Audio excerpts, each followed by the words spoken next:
Good morning. So my name is Justin Bueno. I'm the Scientific Director of Goodness Growth Holdings, formerly Vireo Health. We are a multi-state medical cannabis company. And I'm excited to present some of our research on a novel approach for preserving terpene content of packaged cannabis inflorescence or cannabis flower. So let's talk about flower for medical purposes. In our 4 markets, it is the most popular dosage form. This may be due to some legacy reasons. Patients have experienced use with flower in the past. It may be a little bit cheaper than other extract products. But of course, there are some advantages or potential advantages to using a whole plant product or the botanical dosage form. Compared to other formulated extracts and, of course, isolates, flower should have a more comprehensive phytochemical composition. And, of course, these include entourage compounds that may synergistically enhance the efficacy of the dosage form. And especially compared to oral dosage forms, patients should see an improved bioavailability and reduced onset. There are a couple of exceptions to this, but in general, this may be the case.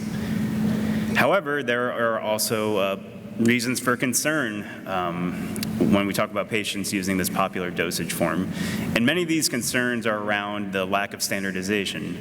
So what terpenes are on the label or even tested for will vary from market to market and from manufacturer to manufacturer.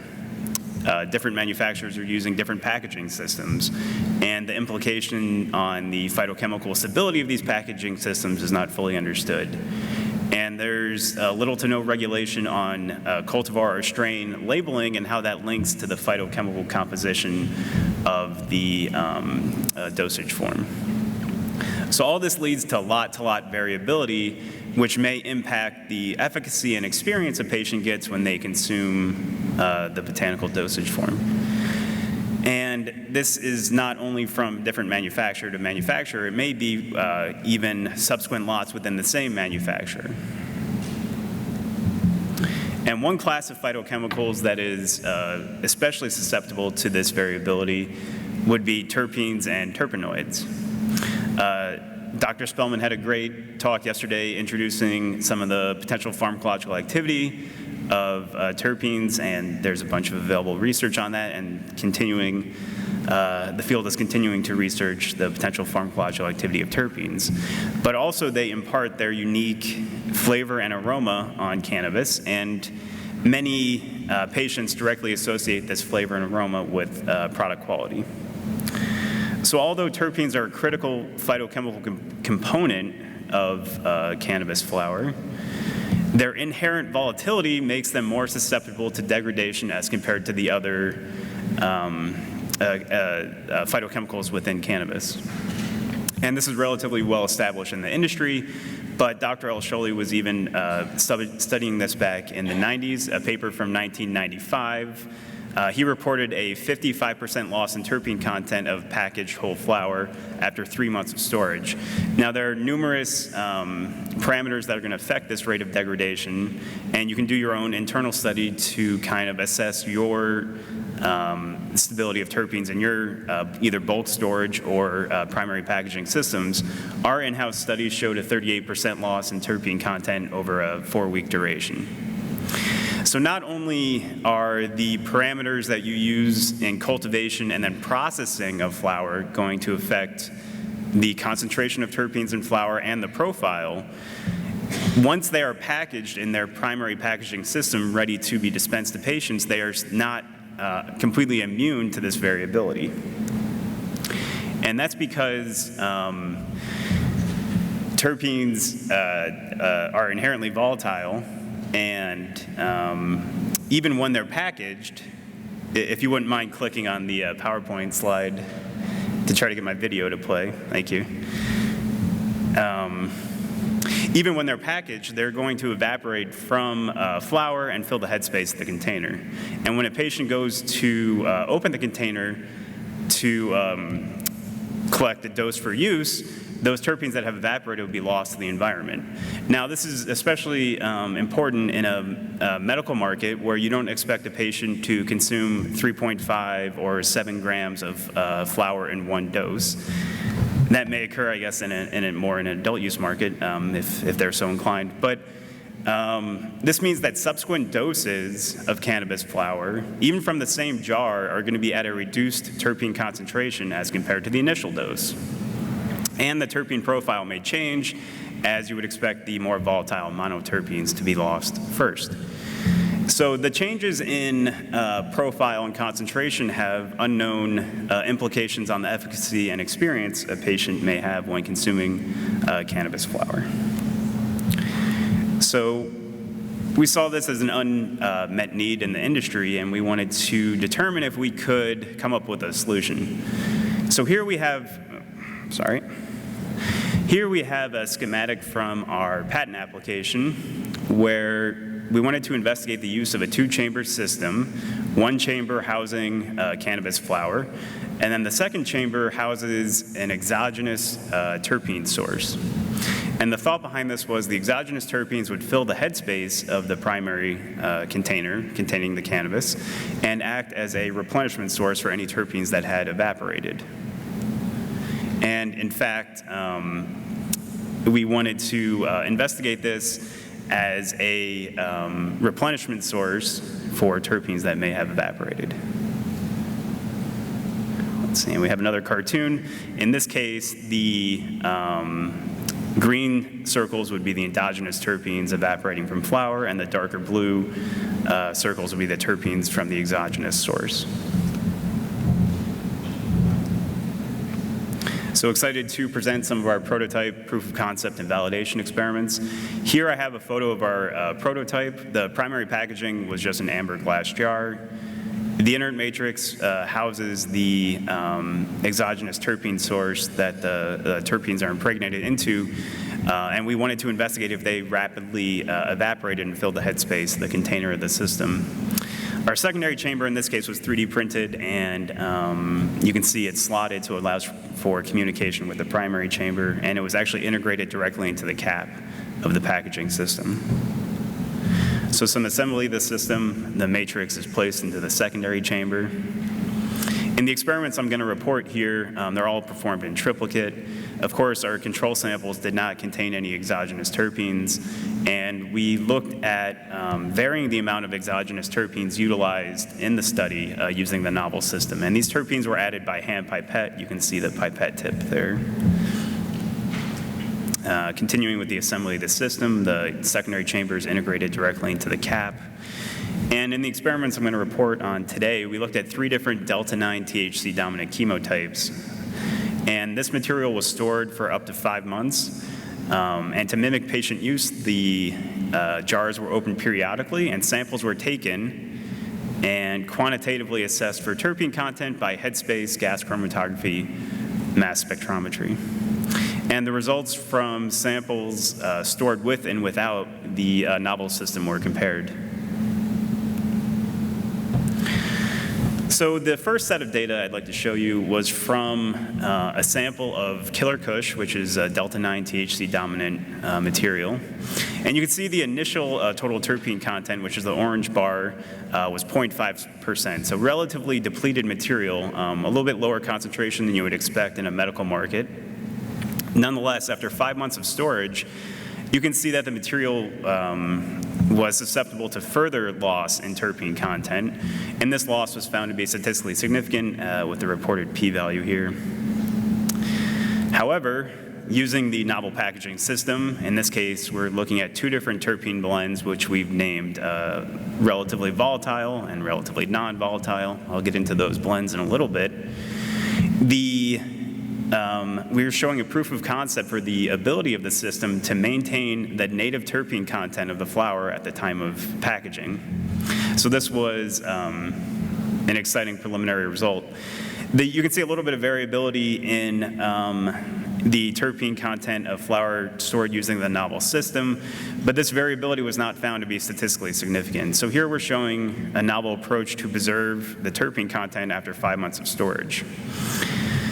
Visually, we can see the differences between the samples stored with the novel system and without, but we can also look at that quantitatively using ANOVA data analysis, and the difference was statistically significant. We also found that we could augment the terpene content of packaged flower if we increase the amount of exogenous terpenes utilized. In this case, we're reporting the use of 3% exogenous terpenes relative to the weight of the packaged flower. And here we can see that we are showing a proof of concept for the ability to rejuvenate material that was relatively depleted of terpene content in this example to levels that are now approaching what you would expect in a medical cannabis market. This also has some interesting applications in adult use markets where patients or consumers are looking for higher and higher terpene concentrations. So we wanted to investigate or further investigate the relationship between the amount of exogenous terpenes used in the novel system and the impact on the resulting concentration of the packaged flower after the storage duration. In this case, we're reporting an experiment from another delta-9 THC dominant chemotype cream caramel after 6 weeks of storage. And we have various samples that were stored with different amounts of exogenous terpenes. So after 6 weeks of storage, all samples had a higher total terpene content than control, but we wanted to determine the amount of exogenous terpenes required to maintain that native terpene content at the time of packaging. And the relationship was relatively linear. And using the equation of the line, we calculate that about 1.2% of exogenous terpenes would be required to maintain that native terpene content. And this equates to 40 milligrams of exogenous terpenes for a 3.5 gram jar of flower. And then the final experiment I'd like to show from this part of my presentation is the impact the novel system has on terpene profile. So here I'm showing two different samples of flower from the chemotype DJ's Gold. These two samples were grown and processed at the same site, and they differed in age by 1 year. So the sample labeled 1 year post-harvest was aged 1 year prior to this experiment. And you can see that there are differences in the terpene profiles, some of it being due to the differences in age of the material, but also others may be due to changes in environmental factors that are just kind of inherent to growing cannabis. One change related to age, you can see, is the reduction of the beta-myrcene percentage of the terpene profile in the older material. That's the light blue pie slice. And the more fresh material is 36%, and the older material is 13.8%. And this kind of makes sense as myrcene is a relatively volatile monoterpene. So to quantitatively assess the differences in terpene profiles, we looked at their percent differences, and this would be a 0 to 200% scale, where a result of 200% is the worst case scenario. The two profiles don't share a single terpene. And the result, the initial result was 55%, so keep that number in mind. We then stored both samples in the presence of this 8-part terpene blend shown here. And after 4 weeks of storage, we can see that the packaged material takes on aspects of the exogenous terpene blend, and the differences in the terpene profiles from the two different samples was drastically reduced. We went from a value of 55% to a percent difference of 16%. So this has some interesting applications for medical purposes. One being, it may be an ability to more reliably and reproducibly offer cannabis with a consistent terpene profile, which may be propagated to patients, providing them more reliable efficacy in their dose. It also may be a way to more closely mimic the terpene profile of the live plant. We know that as soon as we harvest the plant, we're losing terpenes, and yes, there are some ways you can mitigate that loss, but maybe using this approach would be a way to more closely mimic the profile of the live plant. And you could see future applications where you could reliably achieve a terpene profile that had been used in a successful clinical trial, where the trial determined that these specific terpenes were critical to the efficacy of the botanical dosage form. Now, we found that the exogenous terpenes had different infusion rates, and however, they were grouped by terpene classification. So monoterpenes had the highest infusion rate, followed by monoterpenoids, and then sesquiterpenes. So again, for future applications of this technology, if you wanted to establish a specific terpene profile, you would just have to adjust the concentration of the terpenes in the exogenous blend to account for this differences in infusion rate. So summary of the first part of my presentation, we achieved a proof of concept for the ability to maintain the native terpene content at the time of packaging in a statistically significant fashion as compared to control. We reported proof of concept for the ability to adjust terpene profile of packaged cannabis flower and rejuvenate terpenes from depleted material. The system was found to be effective independent on several factors. I didn't mention previously, but we use cannabis-derived terpene extract, botanically derived terpene extract, and synthetic terpenes, and the system was effective in all cases.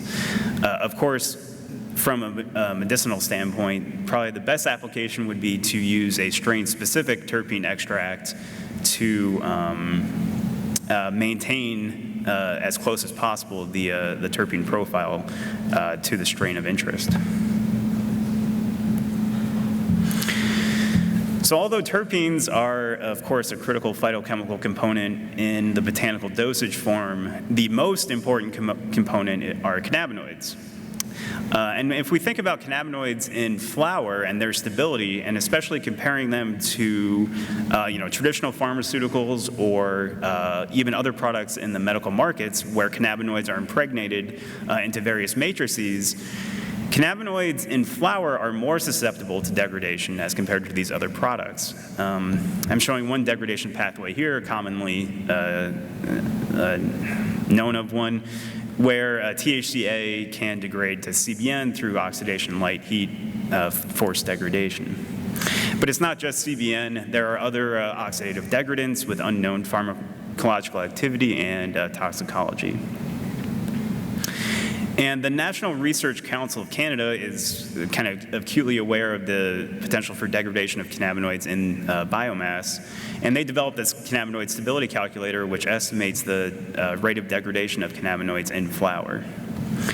And we performed similar experiments in-house. Here we used HPLC to quantitatively determine the total THC content. So that would be the concentration of THCA times 0.877 plus the concentration of THC in flower after about a 4-month storage duration. Again, we opened the jars throughout the study to mimic patient use, which allowed for the incursion of oxygen into the package and resulted in loss of THC content. So our initial THC concentration was about 19%, and at the end it was about 16%, so we reported an absolute loss of about 2.9%. This equates to a relative loss in THC concentration of 15%, which is significant on its own, but keep in mind the USP Cannabis Expert Panel recommends a label claim specification of plus minus 20%. So now we can see a scenario where a patient has held a single jar of cannabis for 4 months, and the concentration of THC in their flower doesn't match or is approaching this label claim specification where it wouldn't match the concentration on the label. And again, that has implications on the efficacy and experience the patient's going to get when they use their material in subsequent doses. So we propose to use antioxidant vapor phase terpenes to mitigate the oxidative degradation of cannabinoids. And the antioxidant activity of terpenes is well reported in the literature. Here we're using 2 terpene blends.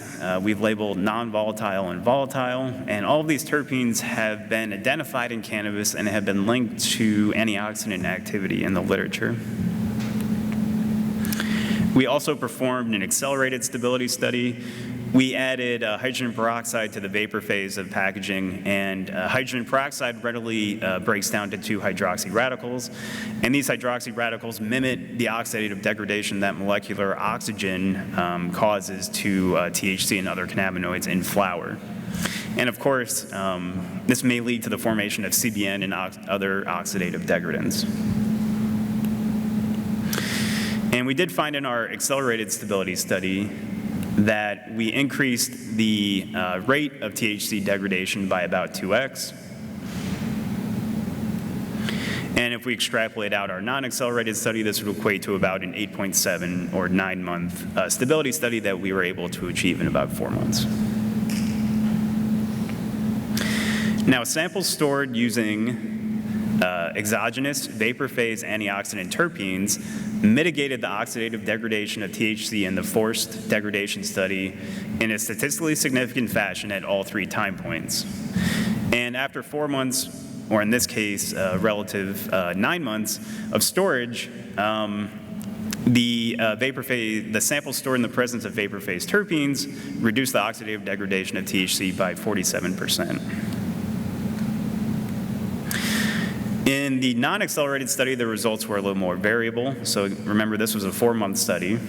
And here I'm reporting the 2 different terpene blends we investigated, the 3 time points we looked at, and then 3 concentrations of exogenous terpenes for each blend. And only 1 sample, which was the non-volatile terpene blend,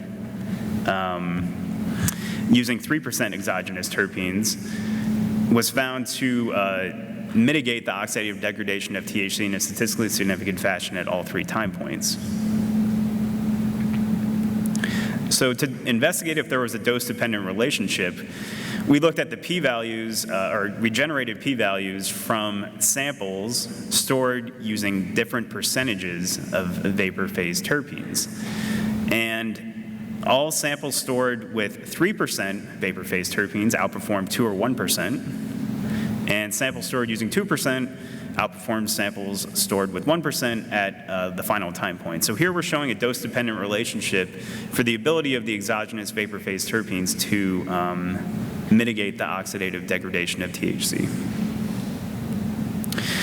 We also showed that as the duration of the study increased and the amount of exogenous terpenes used increased, the quote-unquote non-volatile terpene blend outperformed the volatile terpene blend. So you can see at the final time point, 127 days, all 3 concentrations outperformed, of the non-volatile blend, outperformed the volatile blend. So this kind of, we added this to our study to kind of understand the fundamental aspects of our novel system. What is the impact of the physiochemical properties of the terpenes towards effectiveness of the novel system. And here we're showing that the non-volatile, quote-unquote, terpenes were more effective at preventing the oxidative degradation of THC. And this may be because the volatile terpenes are evaporating and being lost in the environment at a more quickly rate. And over time, we can see that the non-volatile terpenes are outperforming them. So summary of this part of my presentation, we showed a dose-dependent relationship between the amount of exogenous terpenes used and the ability to preserve cannabinoid content. In our accelerated stability study, remember this was about an 8 or 9 month study. So this isn't necessarily a real-world scenario where you would have a patient that would store a package of cannabis flower and after 9 months expect the same efficacy and experience. Our non-accelerated study, we did show that one of our terpene blends did mitigate the oxidative degradation, but we probably didn't achieve a time point to achieve a statistically significant fashion for all of the terpene blends we investigated. So it's the case often that cannabis manufacturers and cultivators can grow material faster than they can process it. And when this material is sitting around, what is the impact on the cannabinoid and terpene concentrations?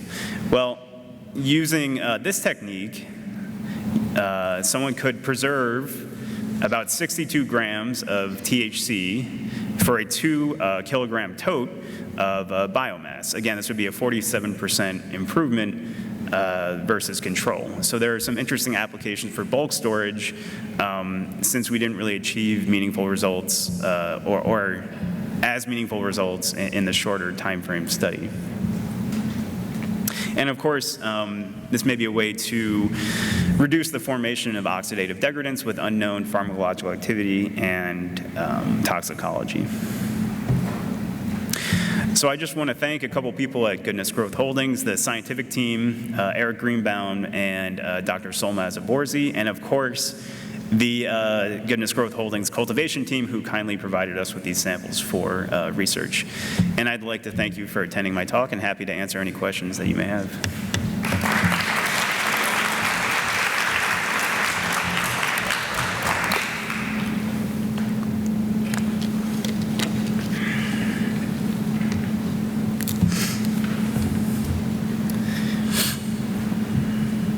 Or we can just go to the next presentation.